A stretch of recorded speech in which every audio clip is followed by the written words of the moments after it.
Hello, this is Cheryl, and for the next hour, I'll be reading from the January 13th issue of the Washington Post on the Niagara Frontier Radio Reading Service. From the headlines, DOJ's top civil rights prosecutors depart as office is cut out of key probes. Prosecutors resigned from the U.S. Attorney's Office in Minnesota as well amid turmoil over an investigation into a shooting by an immigration officer. By Perry Stein. At least 5 senior prosecutors in the criminal section of the Justice Department's Civil Rights Division announced their resignations this week, believing that the Trump administration has undermined the work and mission of the section, according to 4 people familiar with the personnel moves.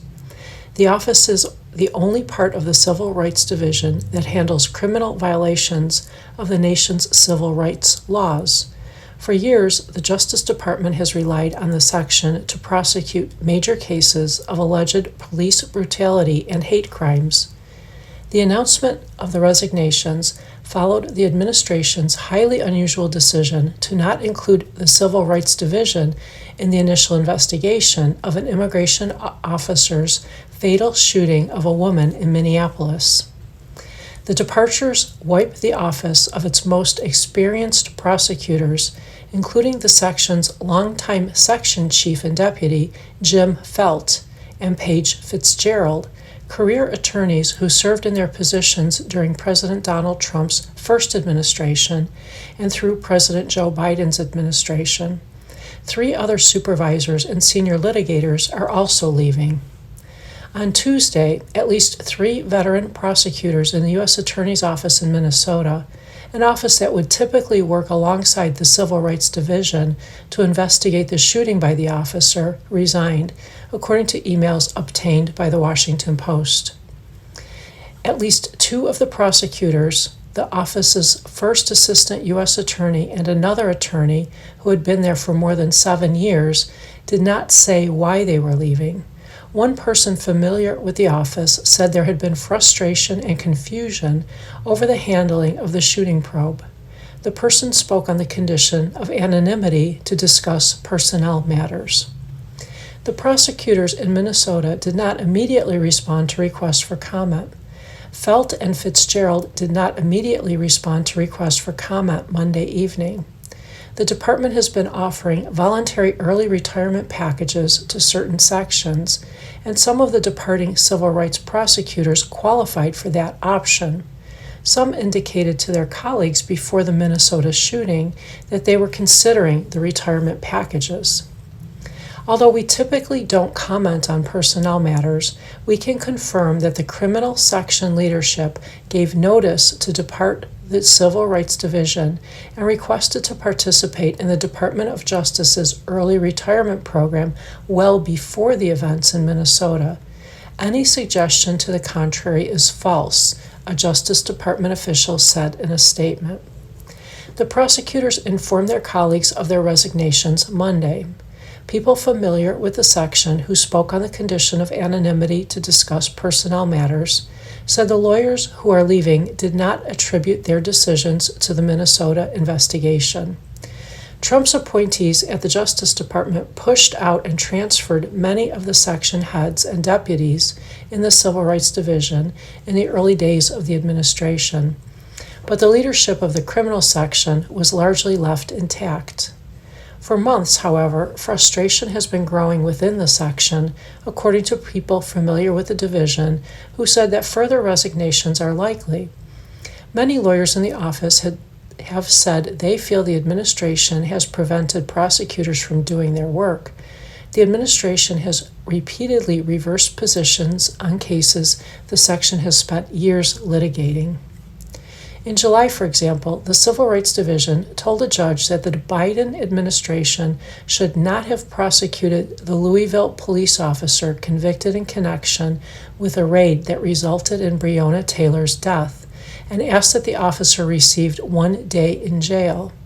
In November, the administration successfully pushed to dismiss a police brutality case in Tennessee, which was set to go to trial that month. The Civil Rights Division had been litigating that case for more than 2 years. Within the Justice Department, the Civil Rights Division typically experiences the sharpest swings in priorities between Republican and Democratic administrations, but several former officials interviewed by the Washington Post described the shifts implemented so far under the Trump administration as more intense than anticipated. In the first Trump administration, former Justice Department officials said the division was largely left intact. The section did not pursue actions against police departments in the way that Democratic administrations had, but it prosecuted police brutality cases and continued to focus on prosecuting hate crimes, protecting disability rights, and enforcing employment laws. During the current administration, the division has dramatically changed its mission. A majority of its nearly 400 attorneys left in 2025 as a result. The head of the Civil Rights Division, Harmeet K. Dillon, changed mission statements across the sections to focus less on racial discrimination and more on fighting diversity initiatives. The division has also aggressively pursued cases alleging anti-Semitism and anti-Christian bias. After conservative activist Charlie Kirk was killed at a public event at Utah Valley University, the Civil Rights Division launched a hate crime probe. The investigation is examining whether hate crime charges can be pursued against the suspect because of anti-Christian bias, according to a person familiar with the probe. Prosecutors have also explored whether it would be possible to pursue hate crime charges against the suspect, Tyler Robinson, if evidence shows motivation because of Kirk's stance on transgender individuals, a move that would be a novel use of hate crime laws. Robinson's romantic partner was undergoing a gender transition at the time of the shooting, his mother told police. Dillon has said she welcomes people to leave if they do not agree with the new direction for the department.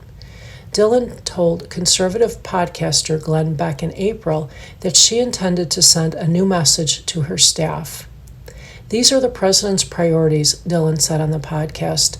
"This is what we will be focusing on. Govern yourself accordingly." MS Now reported the civil rights resignations late Monday night. Dillon has also said that her office is being flooded with applicants to fill vacant roles.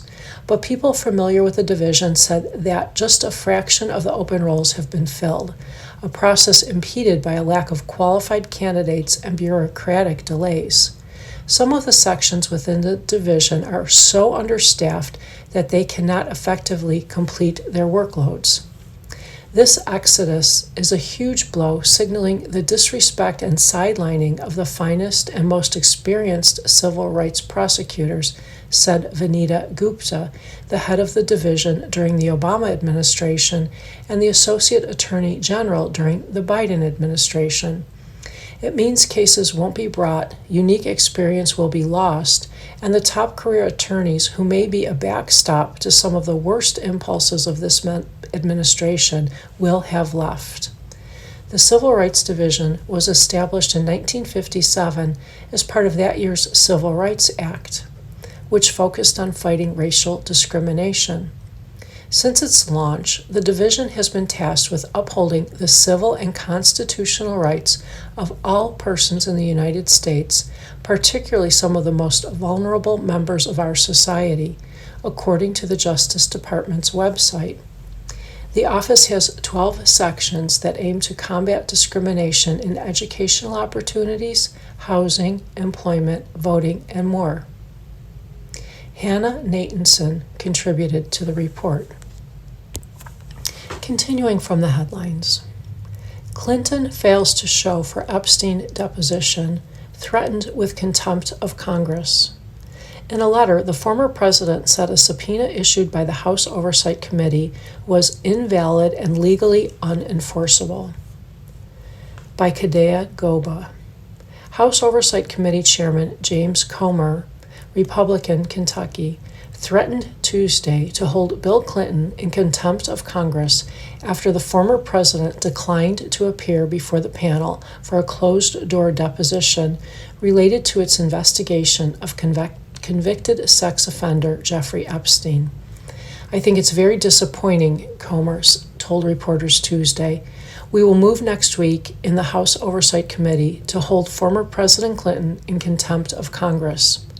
Clinton, along with his wife, former Secretary of State Hillary Clinton, were among 10 individuals the panel voted in July to subpoena for the testimony related to crimes committed by Epstein and his former girlfriend Ghislaine Maxwell.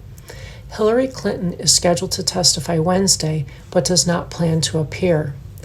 Neither Clinton has been accused of any wrongdoing in connection with Epstein, and both have said they have no knowledge related to the investigation. A spokesman for the former president has previously said he met Epstein several times and took 4 trips on his airplane, but knew nothing about Epstein's crimes. Bill Clinton has appeared in Epstein-related photographs released by Congress and the Justice Department. In a letter to Comer, the Clintons called the subpoenas from the panel invalid and legally unenforceable. In the letter, the Clintons noted that they had provided Comer with sworn statements similar to those he had accepted from other subpoenaed individuals who were later excused from testifying before the committee. We are confident that any reasonable person in or out of Congress will see, based on everything we release, that what you are doing is trying to punish those you see as your enemies and to protect those you think are your friends, the Clintons wrote. Contempt of Congress is punishable by up to a year in prison. If Comer's committee moves forward with a contempt finding, the full House would next vote whether to refer the matter to the Justice Department for possible prosecution. Imprisonment for rebuffing congressional subpoenas was very rare until the recent years, when 2 officials who served in President Donald Trump's first administration, former trade advisor Peter Navarro and former White House advisor Stephen K. Bannon, both served 4-month sentences. Both refused to comply with subpoenas issued by the committee that investigated the January 6, 2021 attack on the Capitol. Comer initially issued subpoenas for the testimony of both Clintons in August, according to aides, who said the committee had made several attempts to accommodate both of their schedules. Both were first scheduled for appearances in October, which were later moved to December. Those dates were moved again after the Clintons said they planned to attend a funeral, according to committee aides. Both Clintons declined to suggest alternative dates in January, the aides said. From the White House section, Trump picks up the phone and calls Senator Elizabeth Warren. The unlikely conversation came after years of antipathy between the 2 politicians, including the president's derogatory use of the nickname Pocahontas to describe her, by Matt Visor and Liz Goodwin. It was a typical speech for Senator Elizabeth Warren. The Massachusetts Democrat blamed President Donald Trump for rising costs that she said are hurting Americans. She called him a wannabe dictator. She accused him of doing not one damn thing to lower housing costs and ridiculed him for not actively supporting legislation that would encourage more construction. Where is Donald Trump? Has he lifted a finger to move that bill forward in the House of Representatives? She asked Monday morning at the appearance at the National Press Club. He sure knows how to get on the phone when he doesn't like what they're doing over the Epstein files. Then Trump got on the phone with her. The 2 erstwhile foes discussed housing legislation and the proposed cap on credit card rates. It was a good call that occurred spontaneously, White House Press Secretary Caroline Leavitt said. He heard about the speech and said, "Let me call her." Leavitt said, President Trump has shown a willingness to pick up the phone and talk with anyone. This was, however, the first time Trump has called Warren, according to an aide to the senator. More typically, he has disparaged her left-leaning politics and derisively called her Pocahontas, reveling in the nickname as recently as last month, as a way to mock her claims of Native American heritage. So was it a one-off moment of geniality, or a more lasting attempt by Trump to forge yet another unusual political alliance? It is unknown whether they came to any agreement or whether Trump will help push the housing or credit card legislation Warren is backing. The antipathy between Trump and Warren goes back years. During an event in the Oval Office in August, he called her a mean, horrible human being and claimed her policies had destroyed financial institutions and put farmers out of business. "She's a liar and a mean person. She's a nut job," he said. "I watched her the other night. She's all hopped up endorsing a communist in New York City, and she was all excited and jumping up and down. She's got to take a drug test. She really does. She's got to take a drug test. There's no way somebody can act that way and be normal."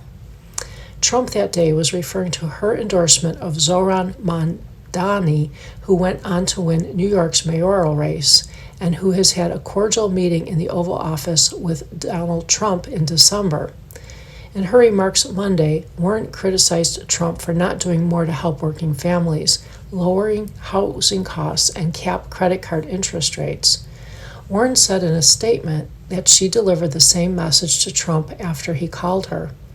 "I told him that Congress can pass legislation to cap credit card rates if he will actually fight for it," she said. "I also urged him to get House Republicans to pass the bipartisan Road to Housing Act, which passed the Senate with unanimous support and would build more housing and lower costs."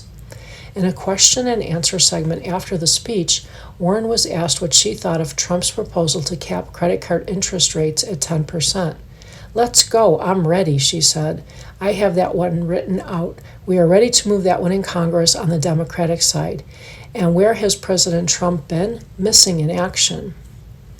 Warren also criticized Trump for not doing more to push forward a bill to encourage more housing construction that passed the Senate last year. The House under Republican Speaker Mike Johnson, Louisiana, has not picked up the Road to Housing legislation. Warren said Trump has a credibility problem on the issue of affordability that Democrats will run on in the 2026 midterm elections.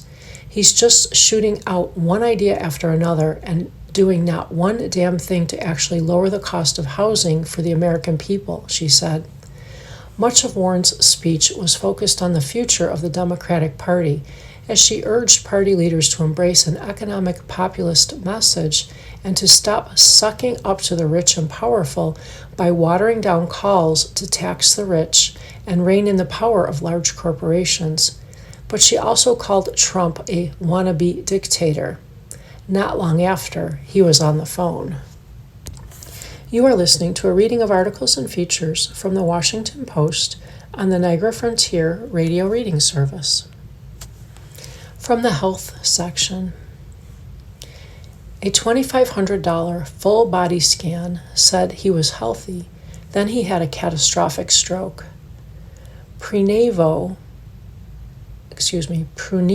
promotes full body MRI scans to detect hazardous conditions early, but medical associations say they may cause unnecessary alarm or a false sense of security.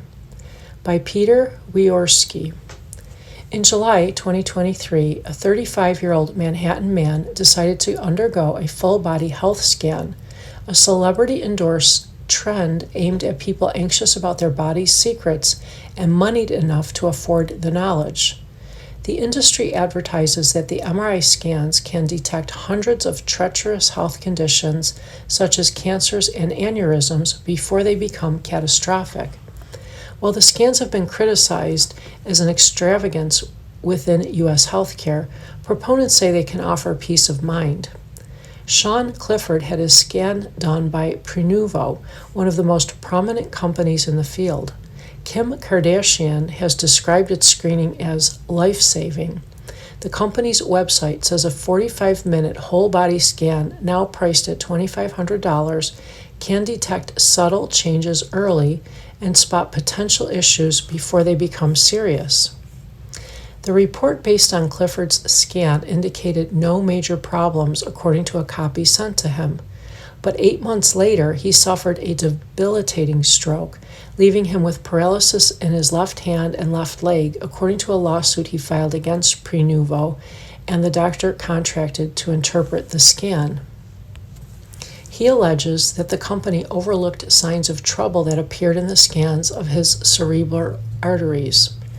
The Prenuvo defendants should have reasonably known about the safety hazards or risk of injury presented by the misinterpretation of the Prenuvo MRI scans by its machines, according to Clifford's lawsuit filed in September 2024.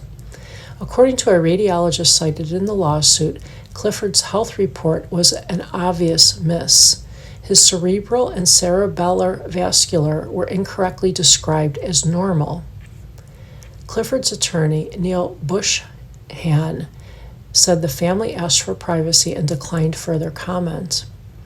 The court records include a copy of Clifford's Prenuvo report and other documentation, but his allegations, which the company has denied in court filings, have not been fully litigated. A judge's decision last month allowed the case to move forward. Prenuvo declined to comment on the litigation, but it said in a company statement that we take any allegations seriously and are committed to addressing it through the appropriate legal process. Our focus remains on delivering safe, high-quality, proactive care to patients who place their trust in us every day.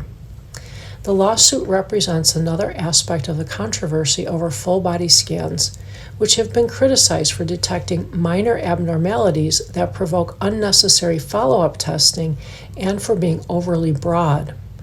The use of MRI to conduct a full-body scan on healthy patients is a departure from its more common uses for targeted diagnoses and monitoring.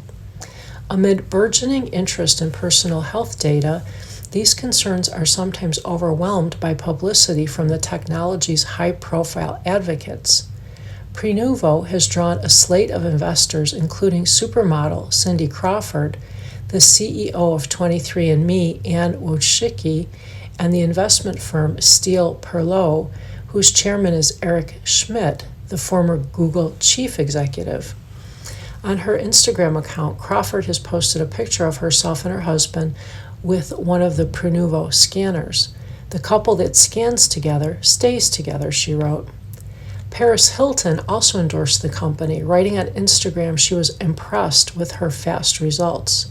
I encourage every single one of you to go get a scan and make sure you're taking care of yourselves, she wrote. Among the skeptics are experts at the American College of Radiology, which warns in a statement on its website that there is no documented evidence that total body screening is cost-efficient or effective in prolonging life. The group said it is concerned that the scans could lead to the identification of numerous nonspecific findings that will not ultimately improve patients' health, but will result in unnecessary follow-up testing and procedures, as well as significant expense. Insurance rarely pays for the scans. While much of the criticism of the scans is focused on the potential for false alarms, the Clifford lawsuit focuses on the converse, the possibility that the scans may miss critical problems. The company suggests as much in the patient consent agreement that Clifford signed, noting, as with any medical test, there are limitations which make it impossible to detect all malignancies and conditions, according to court documents. Clifford's legal complaint argued that a doctor contracted to review his Prenuvo scan missed clues to an imminent stroke. An image of Clifford's brain by Prenuvo shows that one of his cerebral arteries had dangerously narrowed, according to the lawsuit. Another image taken after his stroke shows a blockage at that point. Clifford sustained a catastrophic stroke on March 7, 2024, in the same exact area of the brain where he had the Prenuvo scan on July 15, 2023, according to a radiologist report submitted by the plaintiffs. Had he known of the potential for a stroke, Clifford might have been treated with drugs, lifestyle changes, stents, or other minimally invasive measures, thereby eliminating and preventing the catastrophic stroke, according to the lawsuit. Mirza Rahman, a former president of the American College of Preventative Medicine, has been one of the foremost critics of the scans, arguing that the service exemplifies a problem in American healthcare. The wealthy get too much of it, and the poor do not get enough. Even the wealthy ought to be wary of what they are getting from the scans, Rahman said, questioning whether the service may overlook some conditions because of the time and attention needed to review them.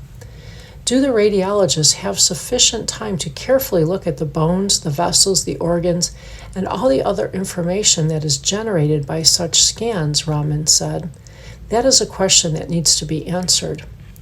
Just as troubling, Rahman said, is the possibility of missing a dangerous condition could provide a patient with a false sense of reassurance and that they continue with lifestyle choices that may be detrimental. The company's chief executive, Andrew Lacey, has boasted of its focus on accuracy. This is the only thing that we do. It's not a side business, Lacey said in a 2024 interview with Faces of Digital Health. We are 100% focused on making sure that we have the best hardware, best software, best artificial intelligence, and best radiologists, so these exams are as accurate as they can be. Doctors typically use MRIs to focus on just one area of the body where a problem is suspected, not the entire body, said Max Wintermark, a doctor who is past president of the American Society of Neuroradiology and editor-in-chief of the American Journal of Neuroradiology. MRI is not generally recommended for patients without symptoms, he said. When I have a patient, I tailor the MRI to answer specific questions. You can't image all body parts together in great detail without making the MRI scan more than 60 minutes. From the economy section, U.S. lost more immigrants than it gained in 2025, new estimates show. Trump policies that slowed migration include the near closure of the U.S.-Mexico border, visa restrictions, and the end of many migrant humanitarian programs. By Lauren Kaori-Gurley and Xavier Zacharina. For the first time in at least half a century, more immigrants left the United States than entered last year, according to new estimates released Tuesday by economists at the Brookings Institution. Net migration to the United States fell by 10,000 to 295,000 in 2025, according to an update of estimates first released in the summer by economists Wendy Edelberg and Tara Watson of center-left think tank Brookings and Stan Voiger of the Conservative American Enterprise Institute. While arrests and deportations by U.S. Immigration and Customs Enforcement have been in the spotlight, the report's authors attribute the majority of the drop-off in immigration to a slowdown in new arrivals orchestrated by President Donald Trump's administration, from the near closure of the U.S.-Mexico border to new visa restrictions and fees, and the end of many humanitarian migrant programs, including for nearly all refugees. Another factor includes deportations, which the economists estimate amount to around 300,000 in 2025, less than the approximately 600,000 the Trump administration described. The Brookings estimates differ from another set of estimates released by the nonpartisan Congressional Budget Office last week that show net migration was positive in 2025, with about 400,000 more people entering than exiting the country. The CBO figures assume that fewer immigrants were deported and that fewer voluntarily left the country in 2025 than the Brookings model. Meanwhile, the Trump administration and some think tanks, including the Center for Immigration Studies, which advocates for immigration restrictions, have said that migration was far more negative than the Brookings economists estimate by relying on a higher level of departures and deportations. Official government counts of immigration levels from 2025 will not be available until later this year and may not contain precise data on how many people left the country. The United States is already on track to lose more immigrants than it gains in 2026, with long-term consequences for the economy and population growth, the researchers said. The slowdown implies weaker employment, GDP, and consumer spending growth, they wrote in a paper accompanying the new migration estimates. The economists forecast that net immigration in 2026 could be even lower than last year, but they warn that immigration levels remain uncertain because of recent reductions in data transparency, such as a pause on State Department visa issuance statistics since May. Experts say U.S. migration could be at a turning point after a surge in immigration during the Biden administration when 2 million to 3 million immigrants arrived each year. That migration wave pushed the share of foreign-born workers in the U.S. labor force to the highest level on record, fueling the country's economic boom after the pandemic. For the Trump administration, the goal has been the expulsion and exclusion of immigrants. Promises made, promises kept, negative net migration for the first time in 50 years, Trump declared on social media in August, although official government data on migration levels in 2025 has not been released. Over the past year, the White House has repeatedly said that reduced immigration is helping lower crime and improve U.S.-born workers' access to job and housing, though these claims are disputed by economists and other experts. The Trump administration has also been touting very high levels of people leaving the country. The Department of Homeland Security said in December that 1.9 million undocumented immigrants had voluntarily self-deported since January 2025, compared with Brookings' estimate of 200 to 400,000 voluntary exits last year of both authorized and unauthorized immigrants.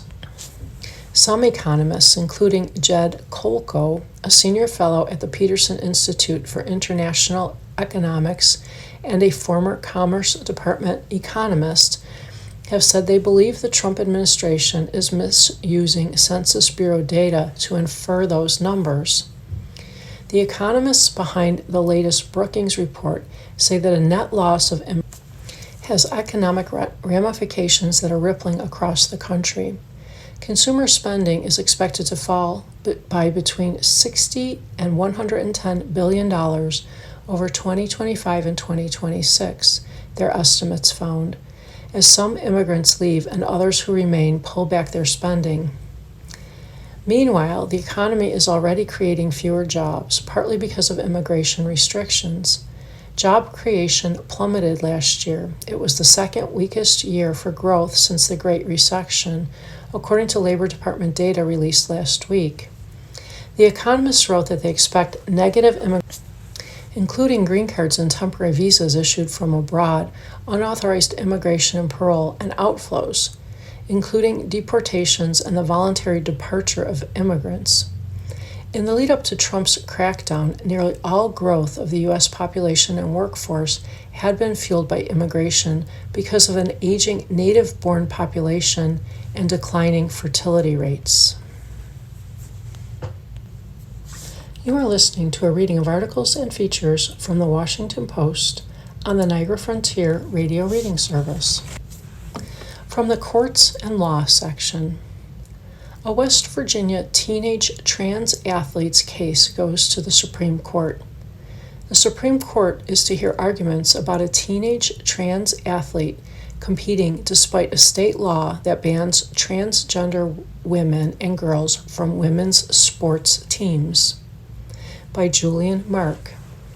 Right before Becky Pepper Jackson sets up to shot put, she always taps her left foot on a board at the edge of the throwing circle. The ritual helps her focus on her form amid the pressure of the track and field competition, not to mention the additional pressure of spectators wearing t-shirts that say things like, "Protect Women's Sports," which Pepper Jackson says are worn specifically for her.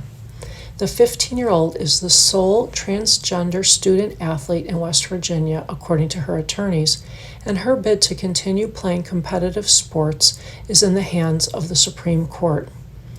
The The justices are scheduled to hear arguments Tuesday about whether Pepper Jackson should continue competing, considering that a state law bans transgender women and girls from playing sports on women's teams. "I'm really nervous, obviously," she said in an interview. "Hopeful, but still nervous." Pepper Jackson's lawyers argue that the ban discriminates against her for being transgender and violates her constitutional equal protection rights. The state counters that the ban is necessary to preserve fairness in women's sports and that Pepper Jackson should receive no exceptions. Trans women have an unfair physical advantage, no matter their age, because the athletes were designated male at birth, the state argues, adding in its brief that biological males are, on average, bigger, stronger, and faster than biological females. Although the Supreme Court in 2020 found that trans workers were covered by federal anti-discrimination laws, it has recently handed defeats to advocates for transgender rights. Last year, the High Court's conservatives upheld a Tennessee law that bans gender transition care for minors. They also sided with a group of parents who sued to opt their kids out of lessons featuring LGBTQ storybooks. Polls show that 2/3 of Americans agree with bans on trans women playing on women's sports teams. The science concerning the biological advantages of trans female athletes remains hotly debated. While there's no comprehensive tally of trans athletes nationally, an estimated 300,000 transgender youth between the ages of 13 and 17 live in the United States, according to the Williams Institute at the UCLA School of Law. The Human Rights Campaign, an LGBTQ advocacy group, has estimated that 14% of trans boys and 12% of trans girls play on a sports team. Pepper Jackson was designated male at birth. Heather Jackson, Pepper Jackson's mother, has testified that she noticed early that there was a difference between her youngest child and two older sons. Pepper Jackson had typically feminine preferences, gravitating toward dresses and asking her mother why their bodies were not alike. Eventually, she was diagnosed with gender dysphoria, the medical term for the distress a person feels when their gender identity and their assigned sex are misaligned. "I knew this was not a phase for her and that there was something different happening," Jackson wrote in a 2021 declaration recounting her daughter's early days. In the 3rd grade, Pepper Jackson began to socially transition, taking her current name. She later began taking puberty-delaying medication so she would not undergo male puberty. At the end of the 6th grade, she started taking estrogen to undergo female puberty. Because of her treatment, Pepper Jackson never underwent male puberty, according to her legal brief. Pepper Jackson's lawyers argue that this fact is crucial.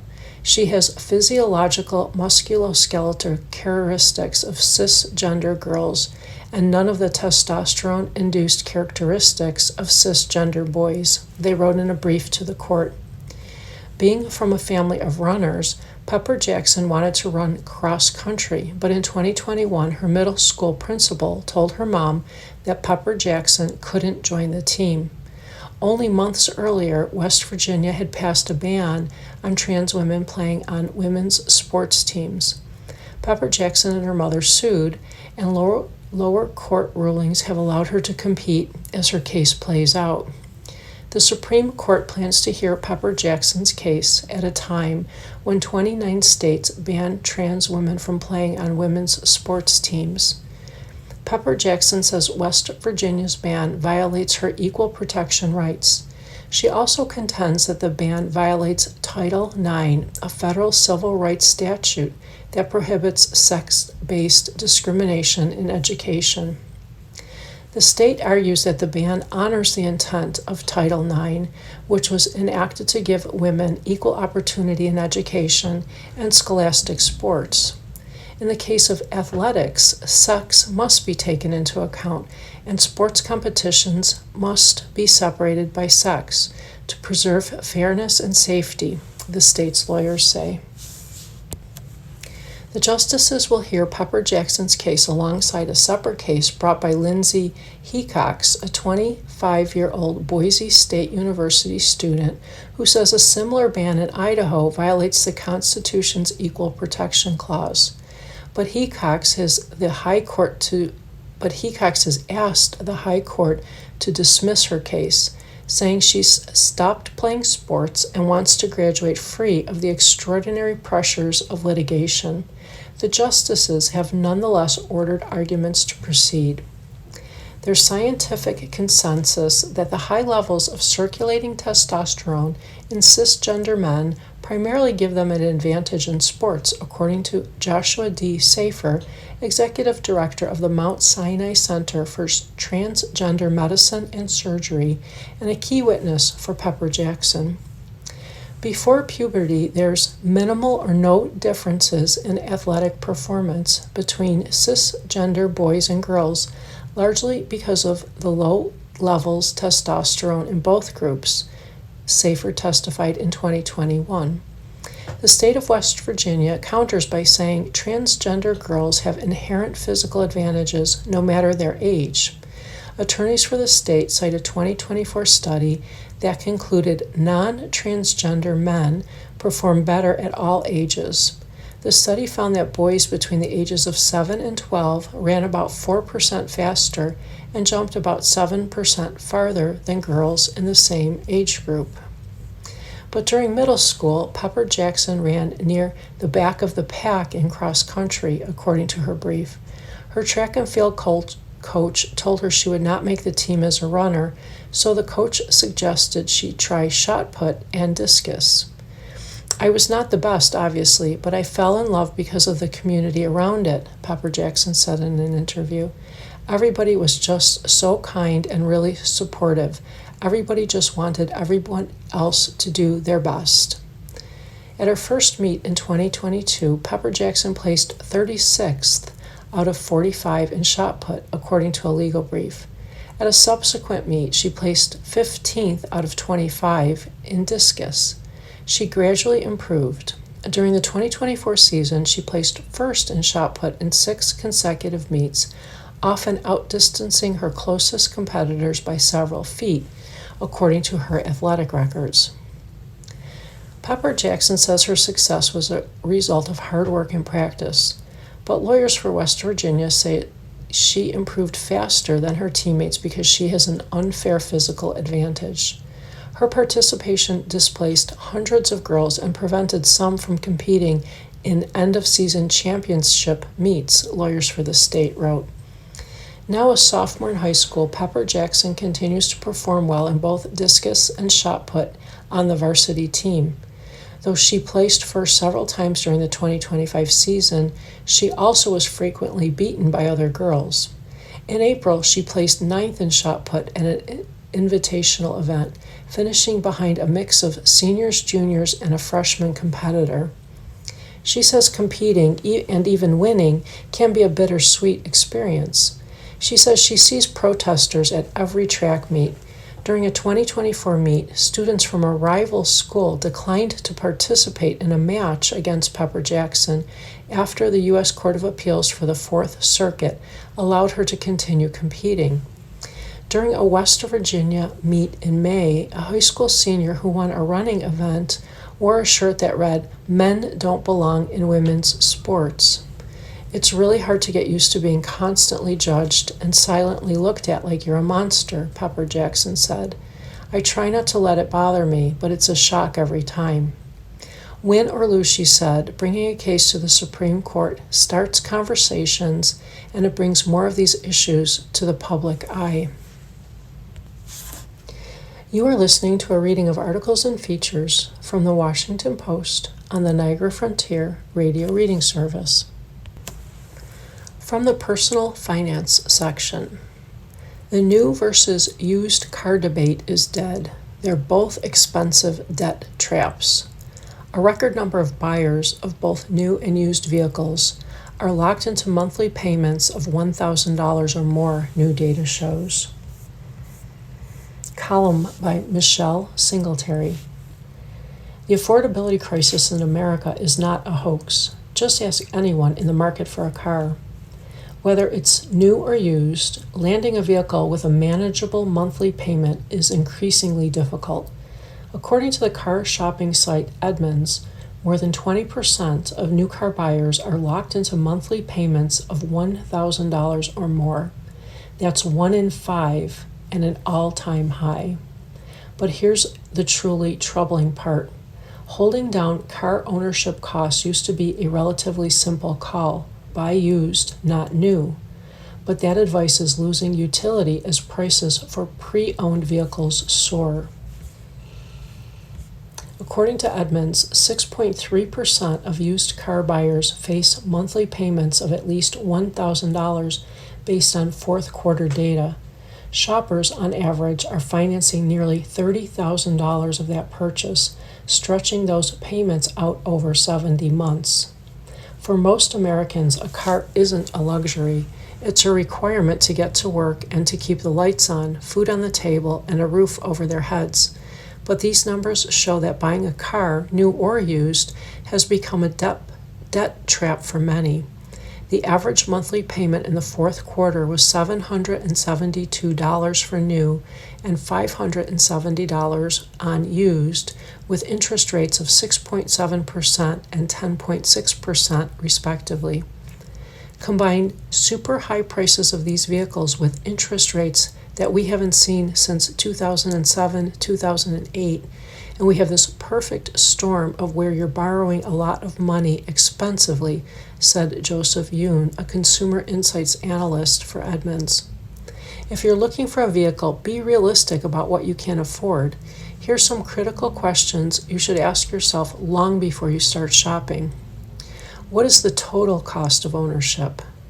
Dealers want you to focus only on the monthly payment to deflect from the high interest rates available now and an extended loan term. But you have to look at the interest paid over the life of the loan, money that could be invested for retirement. Remember that new cars typically carry a higher insurance premium, and keep in mind that the higher the car's price, the more sales tax you will pay. Tools like Edmunds' Car Affordability Calculator can be incredibly helpful. Use the calculator before you start any car shopping. What's my monthly budget? It used to be that housing or rent was a household's biggest expense, far exceeding any vehicle-related costs, Yoon said. But now those things are neck and neck for a lot of people. If your monthly car payment is starting to look like your rent or mortgage check, you're probably overextended. To maintain a healthy financial balance in your budget, aim to keep it between 10 and 15% of your net pay. Your total budget for transportation, including the loan and insurance payments, gas, and maintenance costs, should not exceed 20% of your net monthly income, according to advice from Kelley Blue Book, which also has an affordability calculator. How long can I afford to go? A 4-digit monthly payment is obviously shocking, Yoon said, but you have to realize that we have that number because the average monthly payment is almost $800. And we're not talking about extravagant, luxurious vehicles. We're talking about cars that families are buying. 4-year auto loans were once the norm. Now, to ease the financial sting of steep vehicle prices and higher auto loan interest rates, car buyers are extending their loan terms to 7 years or longer. Will we soon have a 10-year auto loan? The larger the loan payment, the more likely it will compete with other essential savings goals. Keep the loan term as short as possible. Don't just default to the longer terms the dealer may suggest to get you into the car. If you have to extend the loan past 6 years, which is already a long time, it's a clear sign you probably can't afford the car. Will I be car poor? An increasing number of consumers with auto loans were upside down, meaning they owed more on the vehicle than it was worth. According to the latest report from Edmunds, 28.1% of trade-ins applied toward a new vehicle purchase had negative equity, a record high. The average amount owed on an upside-down loan reached an all-time high of $6,905 in the third quarter of last year. More alarmingly, 24.7% of these drivers owed more than $10,000, and 8.3% owed more than $15,000. Here's why this can be a problem. Borrowers who lack the cash to pay off their previous loan often roll that negative equity into the new one. That's how some car buyers end up with monthly payments of more than $1,000. If you have a vehicle right now and you're shopping for another car for whatever reason it may be, please, please, please make sure that you're not underwater, Yoon said. Can I keep my current car longer? Your car's at the repair shop. The service agent calls with an estimate that makes you want to scream. After the initial shock, you might look up your car's value and see it's less than the repair bill. You start wondering whether it would be better to just replace it. But is it better? A $2,000 transmission repair is far less expensive than borrowing for a $30,000 used car. However, at some point, if your car is becoming unsafe or so unreliable that you are constantly stranded, replacing it makes financial sense. In this case, Yoon said, be sure to get an independent quote for the value of your vehicle before you go to the dealership. Is the purchase a want or a need? Be honest with yourself. Do you really need to buy a $60,000 SUV when a $25,000 used sedan with the same safety features will do? Do you need that third row or extended cargo space for the occasional times you need to move furniture? Affordability is increasingly difficult in today's car market because so much is out of your control. But by doing the math, you can ensure your next vehicle purchase doesn't become a financial anchor that weighs down your budget for the next decade. The science behind an herbal remedy that has worked for thousands of years. Ginger, available at almost any grocery store and often used as a spice, has properties that can relieve mild to moderate nausea, experts and studies say. By Lindsay Beaver. The question, does ginger really help an upset stomach? The science. For more than 2,500 years, ginger has been used for its medicinal properties. Ginger is still often recommended as a way to ease stomach upset. Ginger, which is available at almost any grocery store and often used as a spice, looks like a root but is technically a rhizome, a modified horizontal growing stem of the Zingiber officinale plant. And it has properties that can relieve mild to moderate nausea, experts and studies say. However, it works better for some types of stomach trouble than others, and it matters how you take it. We live in a world where there's this gigantic box of options for our patients, and so many of them are costly and have side effects, said Joshua Foreman, a gastroenterologist at the University of Maryland St. Joseph Medical Center, who recommends ginger to his patients. It's interesting how sometimes the simplest things fly under the radar. What is ginger and why does it work? Ginger can be eaten raw or cooked, steeped in tea, or taken as lozenges, gummies, or chews. But when taken for medicinal purposes, Foreman said, he advises his patients to take ginger root powder in capsule form, which offers more consistent dosing than most other variations to ease symptoms of nausea, indigestion, and other symptoms. Here's why it works. Ginger contains compounds such as gingerol, shogal, and zingerone that act on receptors in our gut and nerves that send signals to our central nervous system. One receptor, 5-HT3, regulates nausea, while another, TRPV1, triggers pain signals. By affecting these receptors, ginger may help ease nausea and discomfort, Foreman said. Additionally, these compounds can help the lower part of the stomach contract, which speeds up digestion and reduces fullness and bloating, he said. Ginger also has anti-inflammatory and antioxidant properties, which may help protect against gastrointestinal irritation, said Kashib Padel, an associate professor of pharmacology at Burrell College of Osteopathic Medicine in Florida, who studies ginger. In a 2025 literature review on the pharmacological effects of ginger, Padel and his colleagues found that ginger reduced nausea, particularly nausea related to pregnancy, but did not consistently relieve vomiting. Ginger also showed other potential benefits, such as helping to reduce inflammation, oxidative stress, and blood glucose levels, said Padel, who is the lead author of the study. Additionally, some studies show that ginger may help with nausea and vomiting caused by chemotherapy, particularly when combined with anti-nausea medications.